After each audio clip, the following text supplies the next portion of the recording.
and service tax with you. And I am so glad to see all of you here. So very much nice audience is here and very much talented people are here. So we would like to have a holistic idea about the goods and service tax, which you can see it's a revolutionary tax in our economy, which is going to happen soon.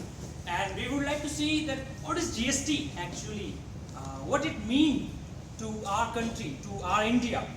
What does it mean? It's not merely a financial improvement in our economy. It's much more. It is going to transform our economy, our international relationships, our regional economy, our social justice, our international relations, our internal security, the terrorism. It is going to affect our entire economy in a holistic manner. But it is on our part that often we see the things in a narrow-minded manner. We often look at the things, okay, this is merely a financial step which is going to happen in our economy, but it's not so. It's much more than that. So today we will look that what is the need for the GST today? Why do we want GST? Why there was so much battle which was going on for the GST in our economy? And what are the benefits which are going to come along with GST? And what are the challenges which we are going to face because of GST? So are we ready for this? Yes. Okay. So firstly, the question comes up that how many of you have read the GST? Okay, so should I start from the scratch? Yes. Yes. Okay. So today, firstly, let us see why do we need GST? Why? Now, to answer this question, firstly, you need to understand what is our existing taxation structure. What is the problem in our taxation structure? Because basically, it is a reformation of the indirect taxation in our economy.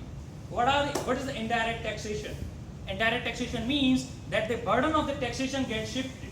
Ultimately, the customer bears it. It is the indirect taxation. Okay, we all know that. But what is the problem with our existing structure? See, at present, the problem is that we are dealing with so many taxes. You know that India is a federal country. It means that there is a center, as well as we have states, we have the panchayati levels. So our entire country is divided at 3 levels. It's a three-tier structure of the taxation also in our country. So you can see, it is the central level, and we have state level, and we have municipalities, we have panchayats at gram or village level. So this is our three-tier governance structure of our country. As per the constitution of our country, we have divided the taxation powers with the center, with the state level, as well as not the constitution has divided the powers with panchayat, but the state government has given some powers to panchayat so that they can cope up with their funds. So what the problem was coming, that we are dealing with the too much taxation in our economy. I will give you an example to make it simple. For example, the ma'am, she's a big manufacturer of our nation, and what business you would like to have? Sorry? Manufacturing, garments manufacturing. Good. So she wants to manufacture the garments. Well, we will deal with some, okay, female saris, etc.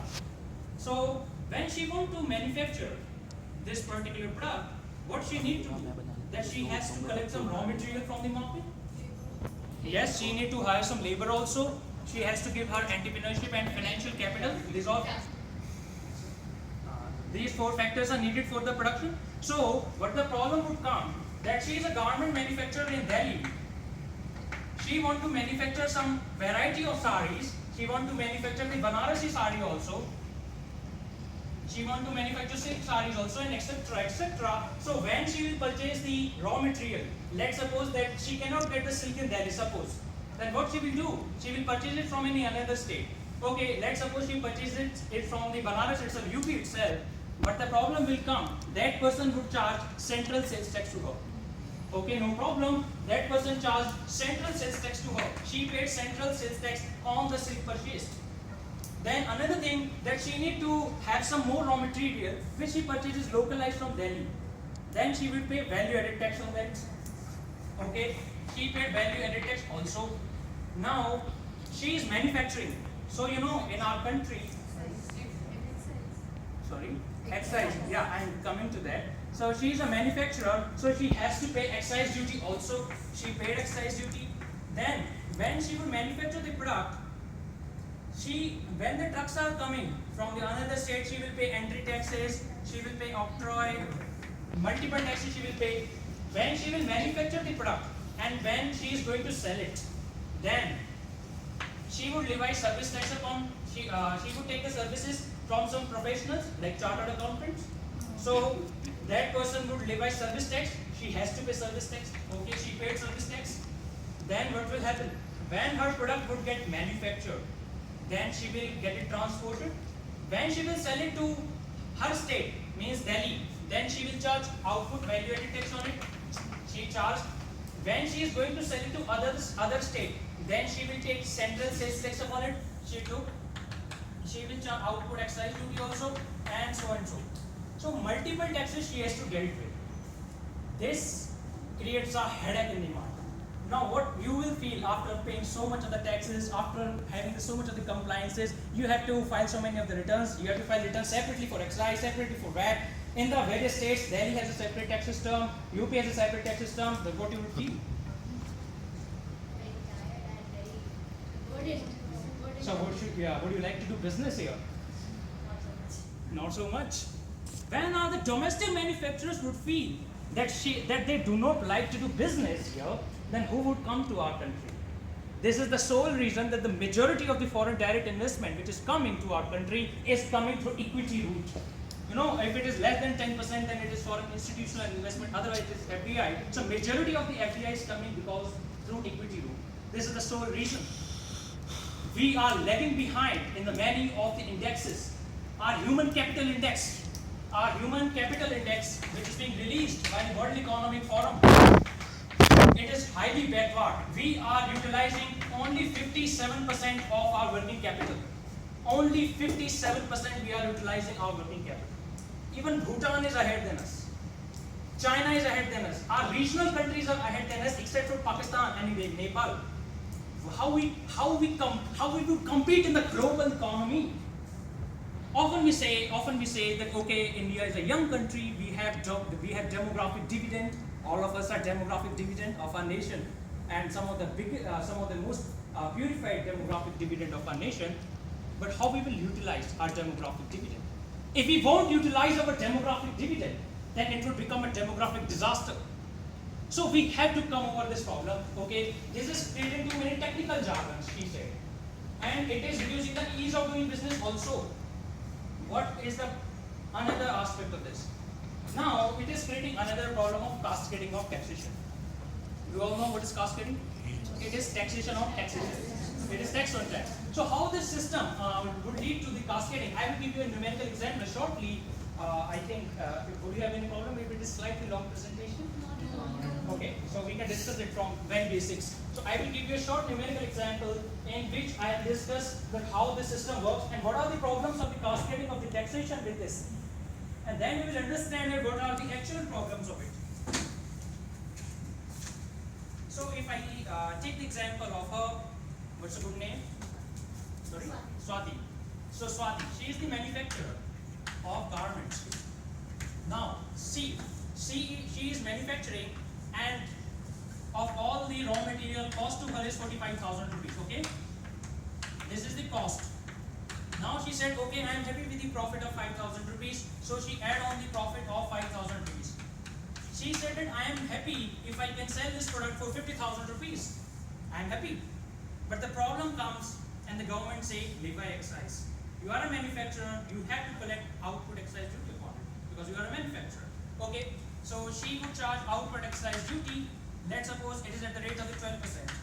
Then what would be the output excise duty? 6,000. Okay. Then she is selling it. So that, we don't want to make it complex. Say she is levying the value added tax at the rate of 12.5%, which is the normal rate in the present phenomena, which is the normal rate. So the tax comes to be 7,000. Total it comes 63,000. Now she is the manufacturer, and it will go to wholesaler, right?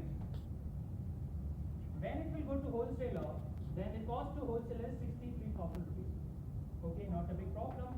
He purchases it for 63,000 rupees. Now, you know that in our taxation system, we follow the value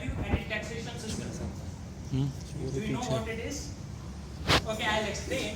Every stage of value addition you pay tax. Yes, exactly. At every step, when there will be value added, then the tax should be there on the value added itself. But the problem would come. For example, wholesaler is there. He is simply a trader. He will pass it on his products to the retailer. He is not a manufacturer. So, as per the taxation provisions, he cannot take tax credit of this excise duty. I'll tell you shortly what is tax credit, but see, look at here. When the wholesaler would purchase, cost him is 63,000, he will take tax credit. I will shortly tell you what it is.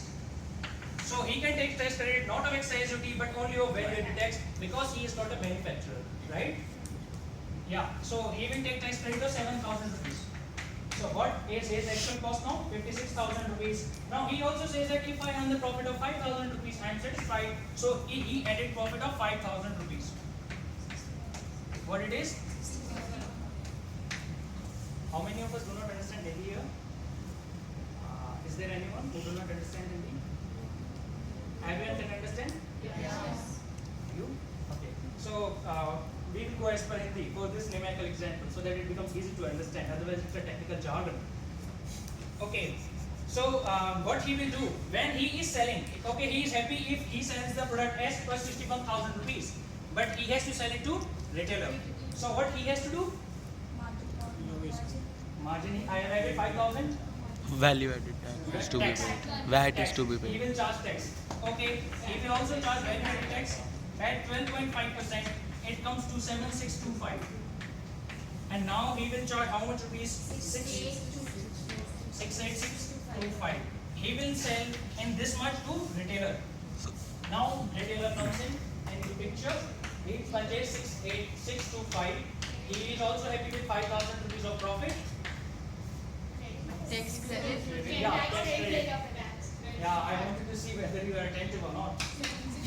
सही बात है भाई, he does that always. अगर नहीं बोलते ना तो बाद में कहता आप भूल गए कुछ, फिर याद दिलाता है. Right? Now, sit down 61 again. Now what he will do? He will add his profit. Income 66,000. Then he will again charge VAT to customer ultimately. VAT at 12.5.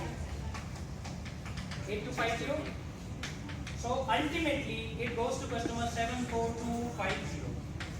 This is our existing taxation structure. Okay? But there is a problem. What is the problem? That person wholesaler, since he is not a manufacturer, he didn't get the tax credit of input excise duty. He cannot get the tax credit because he is simply a trader. That's why what happened, what was the effect, that this 6,000 was added in his cost. When this 6,000 would be added in his cost and he will again charge tax of 12.5%, then this tax would be charged not only upon the value added of 5,000 rupees. Yeah. But also on the Okay, yeah, sure. See, he is a trader, so he is not a manufacturer.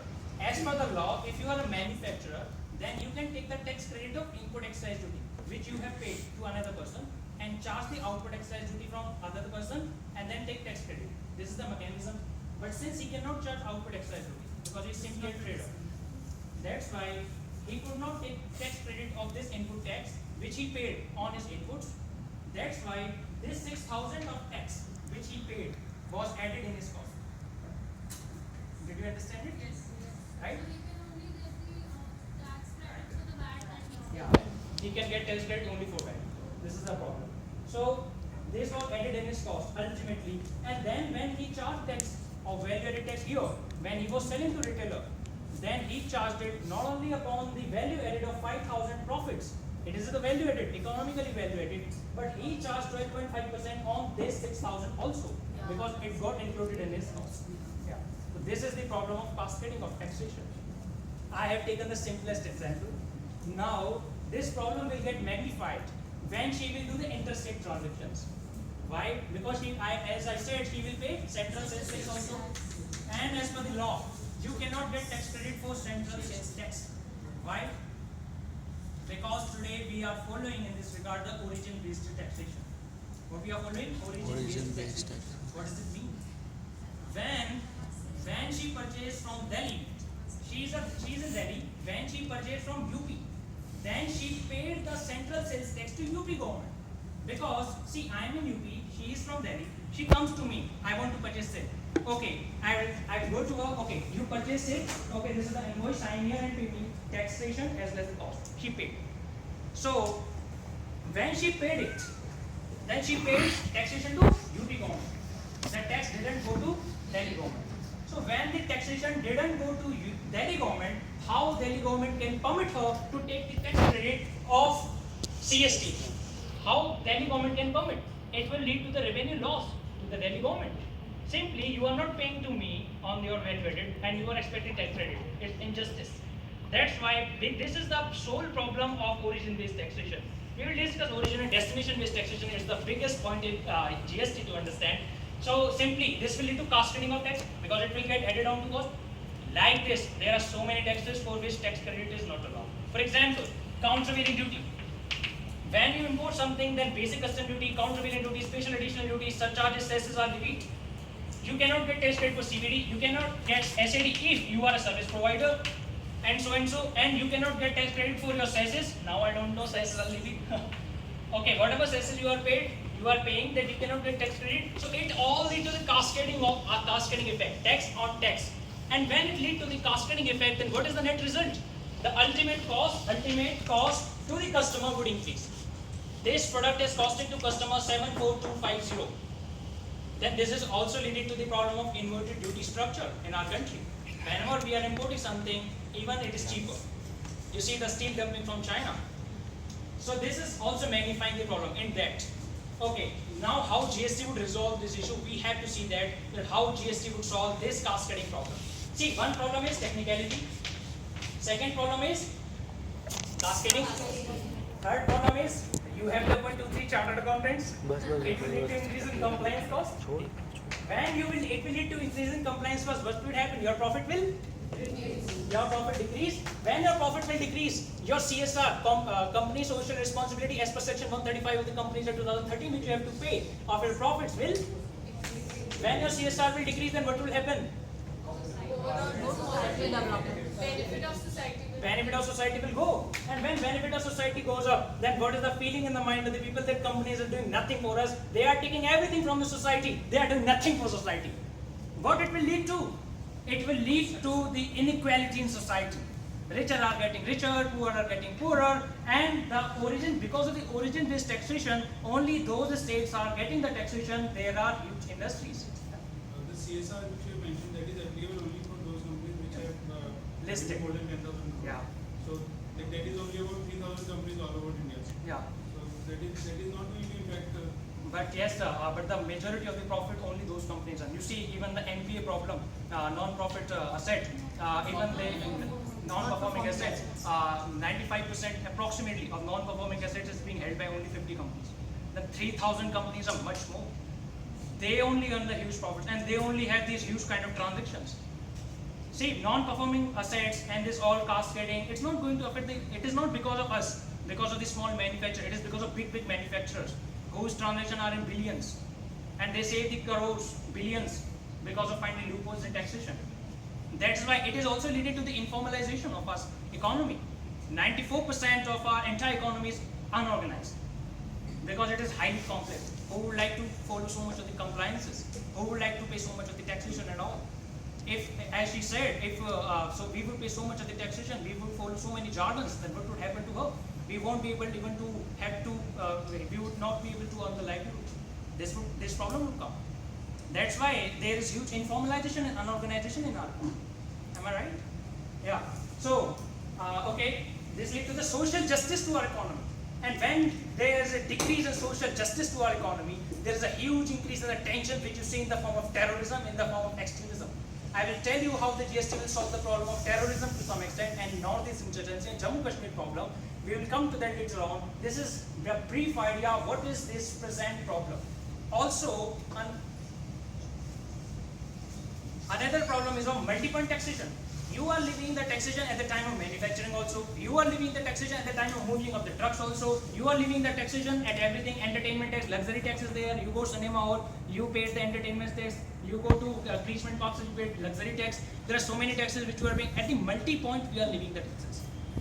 So this is a problem. So we want GST. We don't want this bad structure. And particularly when the 160 countries of the entire world have adopted this structure. We want to get rid of this nonsense taxation structure. Isn't it completely absurd?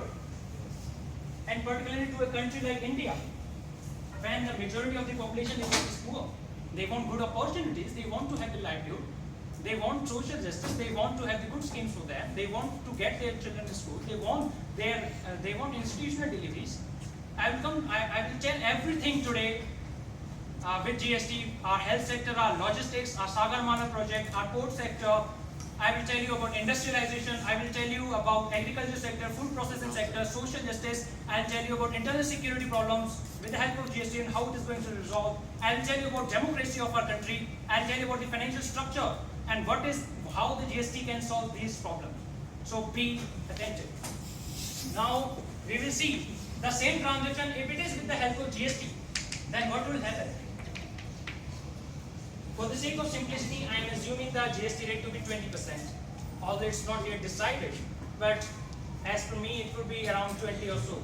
So if it is, I will tell about the rate debate also later on, but as present, I will tell you, if the same transaction is happening with the help of GST, then what would be the impact on the cost, on the manufacturer, retailer, government, taxation.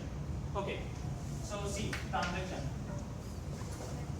See, the same manufacturer, Ms. Swati, now her cost is same as earlier, 45,000. Okay, she want 5,000 profit. Okay, she is ready to sell 50,000, no problem. Then she has to levy GST at rate 20%. I am assuming CGST. I'll tell you about this later on. Central government goods and service tax and state goods and service tax at rate 12% and 8%. 6,000, 4,000. So how much it is? 60,000. Now it is going to wholesaler. Now what the wholesaler will do? He will take tax credit of entire tax. He will take tax credit of entire tax. There is no excise duty. There is nothing. There is one common tax, one nation, one tax, GST. So he will take tax credit of entire 10,000. Now the real cost will come up 50,000, which was earlier 56,000. Entire tax, we took tax credit of entire tax because it is one nation, one tax. Okay, wholesale is very happy because he is going to make a cost cheaper product. Okay, so he will also levy the GST at 20%. Okay, CGST 12%, SGST 8%. See, profits. He has to add 5,000 profit, he is ready to sell 85,000. So as per taxation comes 6,600, 4,400 and 66,000. Okay, then it goes to retailer. Cost to him is 66. He will take tax credit of 11. Complete. One nation, one tax. 55. Profit 5. 60. Then same 20%. 1280, 1280, 7,200 and 4,800, 72,000. 72,000. This is the ultimate cost to customer now because of GST. Earlier it was how much? 74,250. See, in this simple transaction of less than 1 lakh rupee, in which I took only excise duty, not the other products, there is a difference of 2,250. This is GST. So what happened? Magic. See, what happened? Now there is no problem. There is one nation, one tax, common jurisdictions are there, entire country has become one common market. I'll talk about this later on. So he has taken tax rates of entire thing. Now he added value of 5,000 rupees only. So his tax of 20% would come only on this amount of the value added. So this is how it reforms the entire structure. This is how we are going to do it. But let's see what would be the impact of the revenue of the government. We have to think of the government also. We are not so selfish. So earlier what happened and now after GST. Okay. Earlier what happened that there was a manufacturer, wholesaler, retailer. Earlier manufacturer got he did pay excise duty 6,000 and VAT 7,000. He paid 13,000. Then wholesaler he took tax credit. He paid this much and took tax credit of. Then he paid 625. And retailer he levied VAT of this much and took tax credit of this much. He also levied this much. Then it comes 14,250 of tax to government. Okay? Is it fine? May I go ahead? Yeah. Okay. Then in GST what will happen? The same manufacturer he paid how much? 6,000 plus 4,000, 10,000. Similarly, he paid 11 minus 10, 1,000. Then 12 minus 11, 1,000. They paid 12,000 to government. Here they paid 14,250. Again, problem has come. Government's revenue is declining. It's worrisome. Government revenue is declining. No, not a worrisome. Why?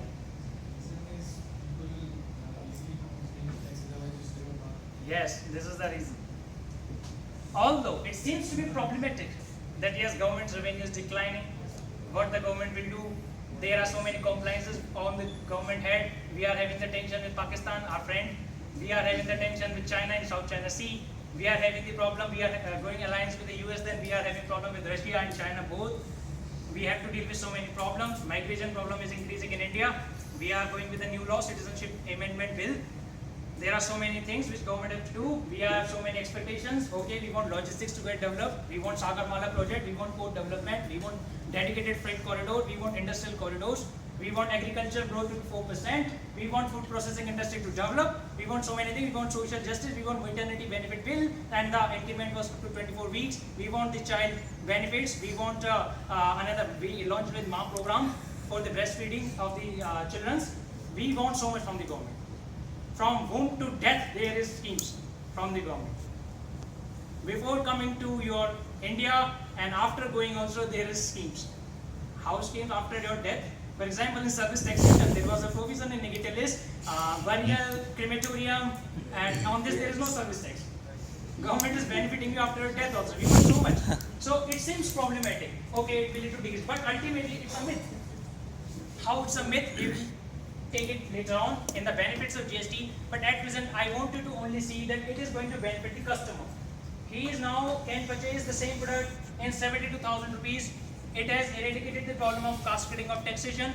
It has eradicated the problem of multi-point taxation because there is no such excise and all.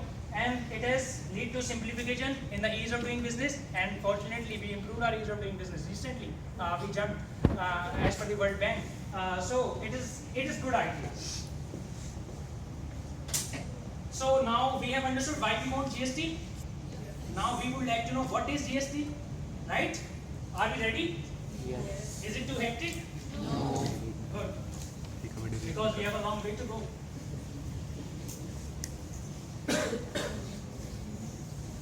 Now we will understand in depth what is GST at all, what this nonsense bill, for which we are putting so much head. Entire media, and all politicians, all financial regulators, all foreign communities, international financial institutions, all are eyeing on India. We are the fastest growing developing economy. So, what is GST at all? What this model will do? How the governance would happen in GST and how it will mitigate the problems? Let's see. See, at GST, what we are thinking what are the transactions in our country? Let's look there. We do international transactions, right? And this we do import and export. Okay, we do import and export. We do transactions inside our states also. Intrastate transactions. Intrastate. Yes. And we do interstate transactions. This is the three form. So basically we have to deal with the governance of all these forms of transactions in GST. We have to take care of that. So in the case of the intra-state transaction, for which